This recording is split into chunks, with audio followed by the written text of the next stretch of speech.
Guys అందరిలో ఉన్నారు. అసలు నేను ఎంత ఎర్రి పప్పనంటే కాదు, నేను ఎర్రి పప్పను కాదు. ఈరోజు ఒక ముగ్గురు నన్ను ఎర్రి పప్పని చేశారు.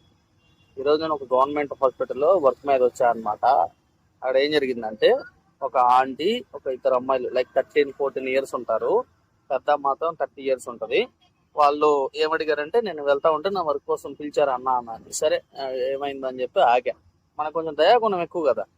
సో ఆగితే వాళ్ళు అన్నారు, ఇట్లా మేము కళ్ళు మా అమ్మ కళ్ళు పాలవి చూపించుకోవడానికి వచ్చాము, డబ్బులు లేవు, మా అమ్మ దగ్గర 100 రూపాయల డబ్బులుని మా నాన్న కొట్టి తీసుకెళ్ళాడు అనింది.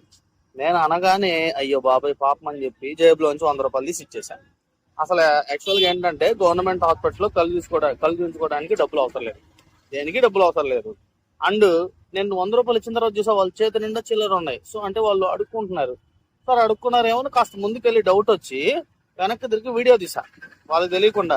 వాళ్ళు నాకు ఏ డైలాగ్ అయితే చెప్పారో అదే డైలాగ్ ప్రతి వాడికి వచ్చి అమ్మాయికి పోయి అబ్బాయికి, అదే అందరికి కాదు, కాస్త ప్రొఫెషనల్ గా ఎవరైనా కనపడితే ఆ రకంగా చేస్తున్నారు. నా కళ్ళ ముందే నలుగురు దగ్గర 400 తీసుకున్నారు. ఇప్పుడు వాళ్ళు నిజంగా వాళ్ళ దగ్గర డబ్బులు లేకపోతే, నేను డబ్బులు ఇచ్చా కదా 100, లేదన్నా ఇంకో 50 అండి అన్నా మేము ఇంటికి వెళ్తా ఉండే ఇస్తా కదా. నా దగ్గర 100 అట్లా మొత్తం. అసలు వాళ్ళు ఏం ట్రిక్ ఉపయోగించారంటే, అసలు వాళ్ళ తెలివికి మామూలు తెలివి కాదబ్బా. సో కేర్ఫుల్ గా ఉండండి. అసలు యాక్చువల్ గా నేను ఎవరైనా దారిలో కానీ ఎక్కడైనా నన్ను ఎవరైనా అడుక్కునే వాళ్ళు కనబడితే నేను మాక్సిమం డబ్బులు ఇవ్వను.